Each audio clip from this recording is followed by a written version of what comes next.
The key concept of this tape of editorializing, or work of art, you might call it, um,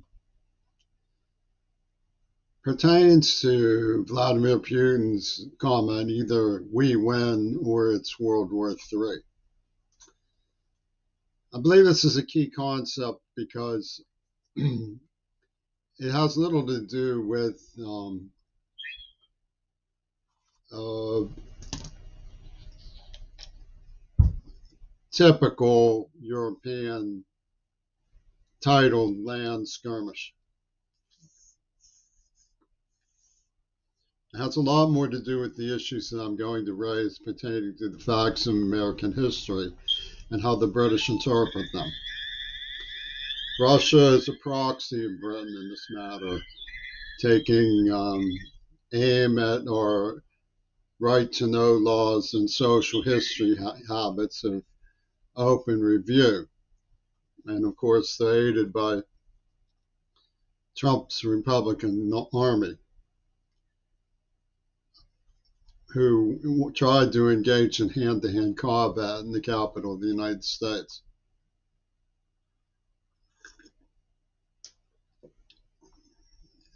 I'm personally faced with the problem of infirmities that have been inflicted on me as a mockery of nonviolence. The Israelis who subjected me to things that are unconsolable felt either you let us abuse you or else. And they put it into spin by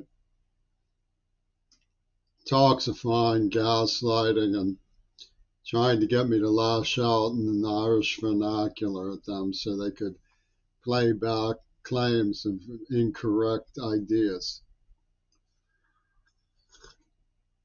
Of course, I know what happened to the Israelis. I grew up in a Jewish Holocaust survivor community. Not the living Israelis, but their ancestors. Some who are still alive, which is relevant because the revenge attacks by Yoko Ono targeted our World War II grannies at the end. The mission of the estate at work in the Green Party is to say nonviolence has already been tried. It was tried by European jury. See where it got them. And they believe that fascism is more generic. It's an idea of might makes right. The power to do to others is ultimately the key to survival.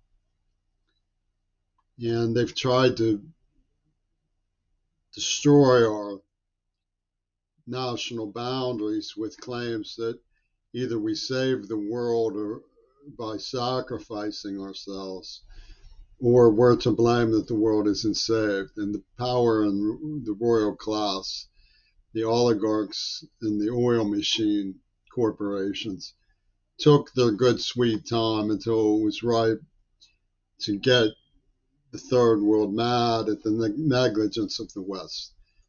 And they took liberties with me because my name is older than Harper's Magazine, the first magazine in America. And the concept that fascism is generic allows people who have grudges against the United States to say in totality the fact that America once had slaves, which is horrible, means we're Hitler. And so anything that America stands for that's different from slavery, that's different from Hitler, must surrender to foreign Hitlers who are advocating for slavery of us. And they call this dialectical. And our universities have been enlisted, and I'm going to explain how. It was by the British.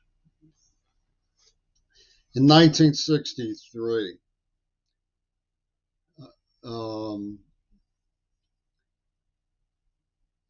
a couple of feature songs portended the era of ditties that we associate with the Beatles. Puff the Magic Dragon was released to coincide with the mindset of mourning in 1963 because of how Kennedy was killed. And I'm glad I'm not an Oscar Mayer Wiener song was released. And these songs took immediate root in the mind. This was the beginning of the artificial intelligence craze. It's now fast crashing down on us. These things have automatic recall. And the Beatles come from what was something of an artificial intelligence royal class symposium about how to enlist people in the mind control of status and entertainment success being ultimate jurisdiction over our affairs. And the inability to share the glory of World War II that comes out in Sergeant Pepper's. The English army had just won the war when they blow somebody's mind out in the car, which we now know referred to JFK. And having read the book, which we now know referred to the Texas School Book,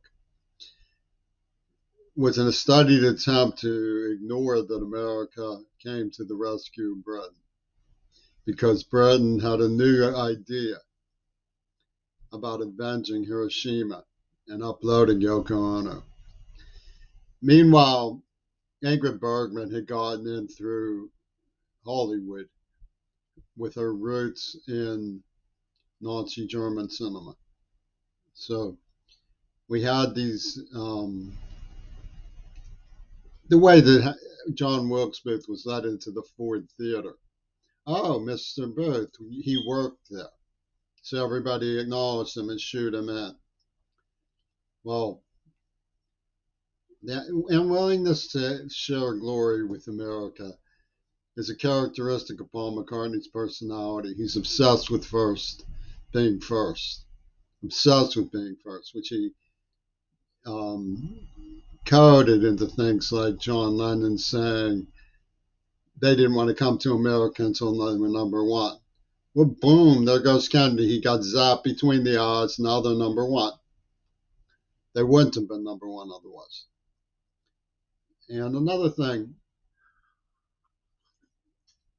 it's a telltale fact that the script pertained to double fantasy. In the script, when you look at it, it says Mark, Mark. Now, if I had thought that it was possible that Jimmy C indicated that Jimmy Carter knew about the letters to Gail Burstyn that were planted on me as Jimmy C,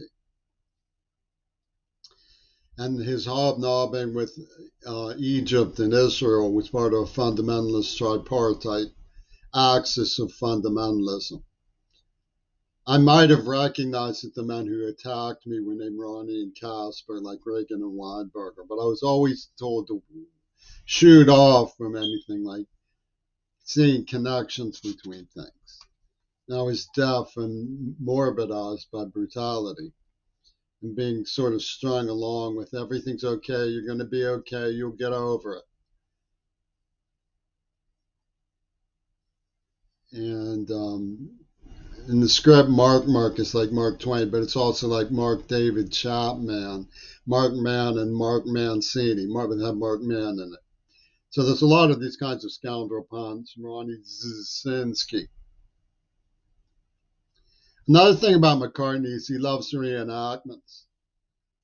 He projected the obsession with being number one on me and enacted a reenactment of the way the neuroplasm caused me suffering when I was a rejected lover around Leslie because they knew virginity didn't prove right, but if they actually Pizza delivered a virgin who was Hooter from Milan, a Trumpy tune, attack prostitute of great moment to the Playboy studies.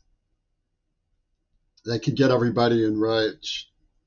It's important to remember the reason they chose me wasn't because I expected people to like me, but because my name is Old America, and you need to recognize that when they attack the Kennedys, when they attack Creary, they're attacking symbols of America and saying we need to be replaced because we're just another generic fascism.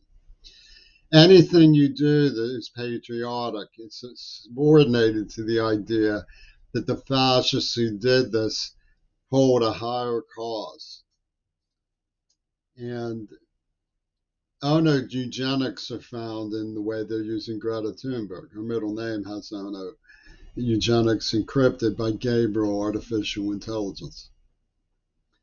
And what they did to me was the script drama. They just staged their powerful Hollywood machines. They just staged comings and goings around me that I couldn't escape because I have to walk everywhere. I can't avoid getting on a bus. I did walk a great deal more than other people to try to avoid getting on the bus. But they stage it. They tell me don't eat. Who are they to say I shouldn't eat?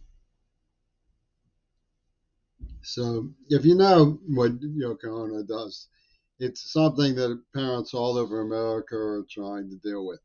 It's their children committing suicide because they, as the deaf community put it this morning, they turn to social media for their diagnosis, and they get bullies, and the bullies say, "See, you don't like yourself. That means it's true." And they end up committing suicide. And Yoko Ono tried the grapefruit me, the way she grapefruited JFK.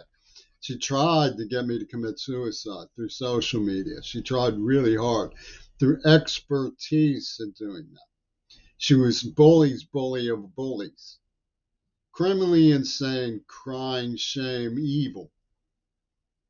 And then she said, well, I want you to forgive the people who tortured and molested you as a child, to whom we gave your fiance, and after allowing them to rape you, or our fascists will come after you with an AIDS needle. That's what she did. That's what she said.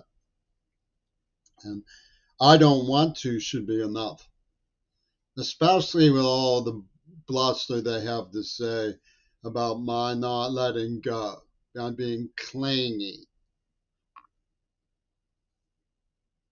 I don't want to have anything to do with Sean Lennon. Should be enough.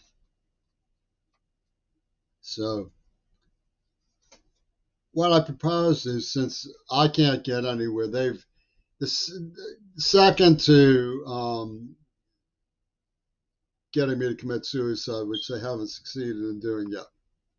I'm trying to cheat Yoko Ono of this, but they may stage it and then say that I did to give her a licky chop satisfied.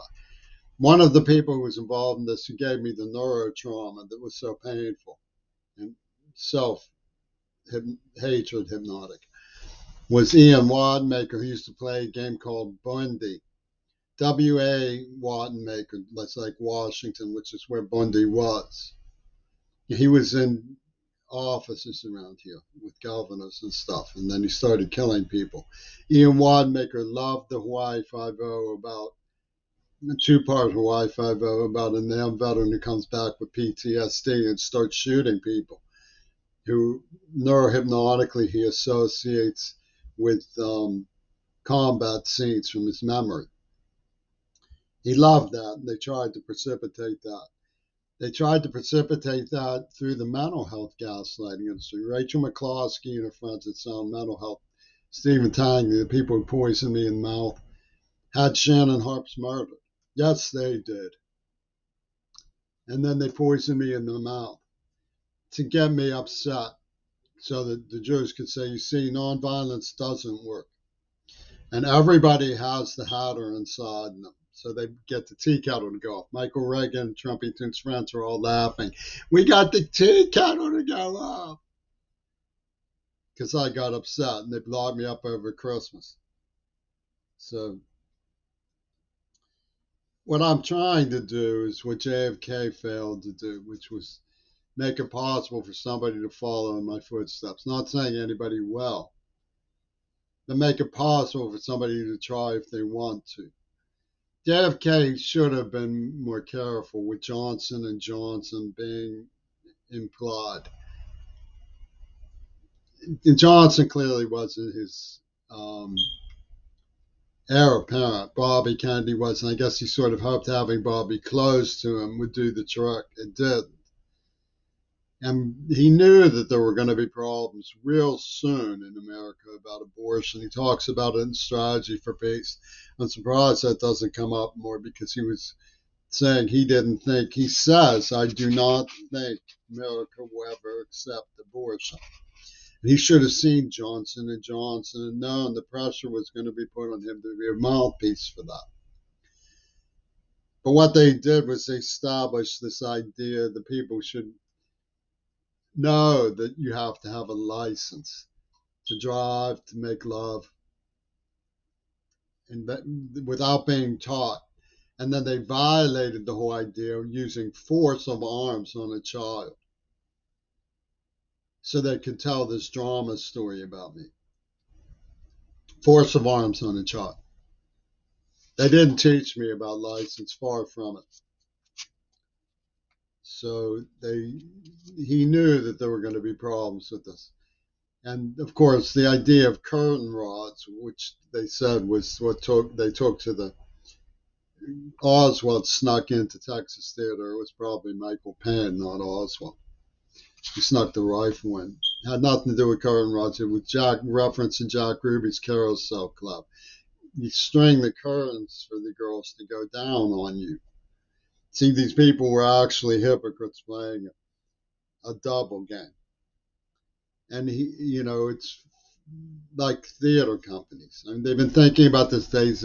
Henry Bergson. It's not just paranormal that Ingrid Bergman was put in the lead role of the Hollywood backstab of the double cross system. Bergson believed that the cathode ray tube, the cinemascope, had a biological metaphor, and you can see that they adopted this idea in Cliff Robertson's opening issue of Outer Limits, which was delayed for Kennedy's state funeral, in which he sits there staring at something like a cathode ray tube and saying, there's life in there, there's life in there. You can see the metaphor that's at work. So Ford Theater wasn't the only theater that was involved. And by the way, you should be looking into things like whether Biden and Ford, I mean, if you put Ford and Biden together, you get forbidden. Now, the Nammies have a terrible hatred of me because, and Rosa was thrown at me to give it lubrication because they say I'm a November criminal. That's old Hitlerism about the liberals who stabbed them in the back. And, they make up stories. They just make them up out of thin air. They organize them. It's a Hollywood trap machine. Like Ian Wadmaker used to say that a woman was found with a cord around her neck. Oh, it was an accident. She got tangled up in her sleep, he said. It's clear that they mean to do this for my entire life.